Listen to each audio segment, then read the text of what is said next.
जय पूर्वज पुरखे जयति पितृदेव महाराज, पुत्रों पर करिए कृपा सभी सुधारो काज।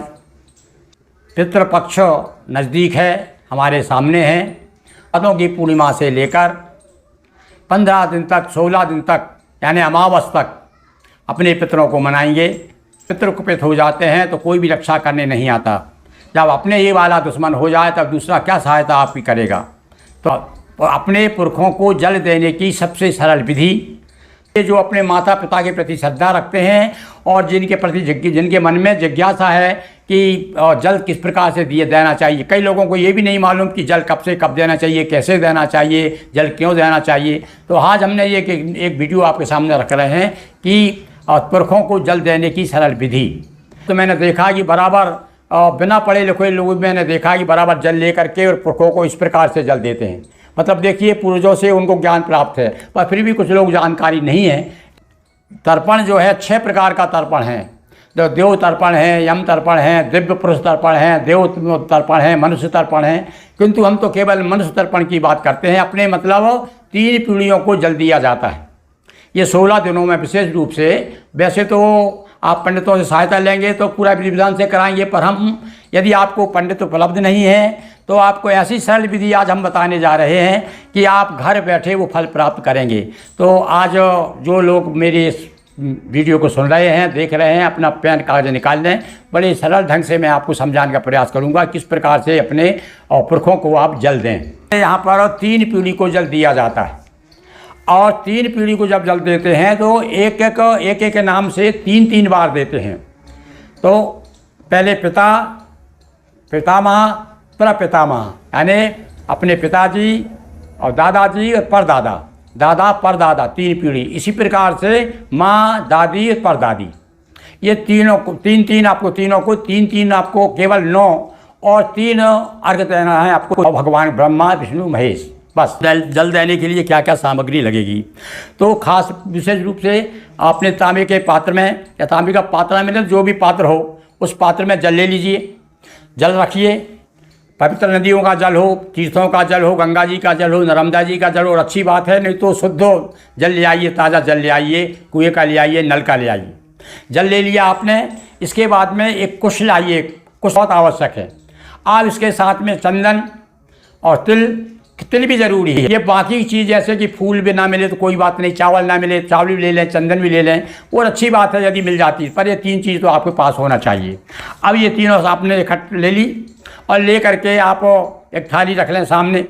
ओम विष्णुवे नमः। पहले क्या कहेंगे आप? ओम विष्णुवे नमः, ओम ब्रह्मणे नमः, ओम रुद्राय नमः। बस ये 3 आचमनी। अब आपको थोड़ा सा परिवर्तन करना है, अपनी दिशा को परिवर्तन करना है, क्योंकि अब हम अपने पुरखों को जल देने वाले हैं। तो पुरखों के लिए क्या है, उनकी दिशा दक्षिण है, तो आप अपना मुंह दक्षिण की ओर कर लेंगे। नदी में है तो भी कर लेंगे, अपने घर भी बैठे हैं तो आप थोड़ा सा अपना ऐसा इस तरह से अपना दक्षिण की ओर मुँह कर लेंगे। और दक्षिण को मुँह करके एक काम और करेंगे भाई, देखो विशेष बात उसमें क्या है, जो जनेऊधारी हैं, जो जनेऊ धारण करते हैं, वो अपने जनेऊ को अपसप कर लेंगे। अपसप का मतलब है कि उल्टा, जैसे इधर इस तरह से अपन ये बाईं ओर है, इसको आप निकाल के ऐसा उल्टा ऐसा पहन लेंगे, उल्टा अपसप कर लेंगे, उल्टा कर लेंगे और दक्षिण की ओर मुँह कर लेंगे। बस ये आपको कोई कठिनाई नहीं है इसमें, अपने घर कर सकते हैं। दक्षिण की ओर मुँह कर लीजिए। अब उसके बाद में आप जो है, और सबसे पहले अपने पुरखों को आवाहन करें। हाथ में ले लिए, कुछ ले लीजिए, तिल ले लीजिए। उनको बुलाने के लिए थाली रखिए सामने आपके, जल भरा हुआ है और आप उनको आवाहन कर रहे हैं। आवाहन कैसे करेंगे अपन? क्या बोलेंगे? अस्मद पितरो, यानी हमारे पितरो, आगच्छन्तु, आइए, ग्रहणन्तु, ग्रहण कीजिए, एतानी जलांजलि, जो आपको जलांजलि दे रहे हैं इसे आप ग्रहण कीजिए। इस प्रकार से आप हिंदी में बोलें। ऐसा बोल करके आपने बोल के उसमें थाली में या नदी में, जो भी आप पवित्र में नदी में है तो ठीक है, और नहीं तो थाली में छोड़ दीजिए। वहाँ प्रकार से बीच में रख लीजिए उसको, जो मोड़ लीजिए और मोड़ करके इस प्रकार से रख लीजिए उसको, और इस प्रकार कर लीजिए। इस तरफ उसका सरा भी हो, अग्रभाग भी और पृष्ठभाग भी, काय का छोर भी, दोनों छोर एक तरफ हो जाए उसके कुश के, ऐसे रख लीजिए, ऐसे रखिए। अब ये जो है ये पितृ मुद्रा कही जाती है। इस प्रकार से तो हम देखा आपने हमने अपने देवताओं को जल दिया तो सीधा करके दिया, और जब आप पितरों को देंगे तो जल ले करके ऐसा ऐसा जल लीजिए थाली में से और इस प्रकार से छोड़िए, यानी यहाँ से अंगूठे से होते हुए जल जाना चाहिए। ये बस सरल, बड़ा सरल। इस प्रकार से जल लीजिए, आपने जल ले लिया, ऐसा ऐसा लिया, जल लीजिए और इस प्रकार से ऐसा छोड़ दीजिए। तो इस प्रकार से आप एक बार बोलेंगे एक मंत्र, और फिर उसके बाद में 3 बार आपको बोलना है। एक पिताजी के लिए 3 बार, दादाजी के लिए भी 3 बार और परदादा के लिए 3 बार। तो आप चाहो तो पूरी लाइन बोलो, पूरी लाइन ना बोल सकते, केवल इतना ही बोलो। कितना बोलो? देखिए मैं बोल रहा हूँ आपको, एक साथ बोल रहा हूँ मैं। अस्मद पिता अमुक गोत्रः अमुक नामः वसुरूपस्तृप्ताम् इदं सातिलं जलं तस्मै सुधा नमः, तस्मै सुधा नमः, तस्मै सुधा नमः।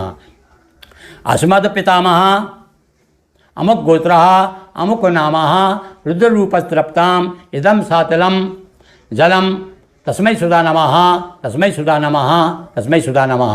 अस्मत् प्रपितामह अमुक गोत्रः अमुक नामः आदित्यरूपस्तृप्ताम् इदं सातिलं जलं तस्मै सुधा नमः, तस्मै सुधा नमः, तस्मै सुधा नमः, तस्मै सुधा नमः।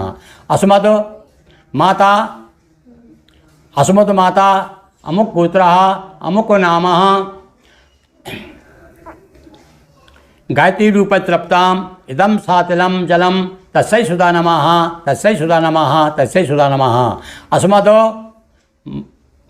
अस्मत् पितामही अमुक गोत्रः अमुक नामः सावित्री रूपस्तृप्ताम् इदं सातिलं जलं तस्मै सुधा नमः, तस्मै सुधा नमः। अस्मत् प्रपितामही सरस्वती रूपस्तृप्ताम् अस्मत् पितामही अमुक गोत्रः अमुक नामः सरस्वती रूपस्तृप्ताम् इदं सातिलं जलं तस्मै सुधा नमः, तस्मै सुधा नमः, तस्मै सुधा नमः। हाँ बंधुओं, पूर्व की ओर मुख कर लिया है और भगवान सूर्य को ओम सूर्याय नमः। बस आपका 16 दिन तक आप इसी प्रकार से अपने पुरखों को जल दीजिए और उनकी कृपा प्राप्त कीजिए। और जहाँ कहीं कोई भी समझने में कोई बात रह गई हो तो आप कमेंट करके मुझसे पूछ सकते हैं। बहुत बहुत धन्यवाद। दोस्तों वीडियो अच्छा लगे वीडियो को लाइक शेयर कर चैनल को सब्सक्राइब करें। बहुत बहुत धन्यवाद।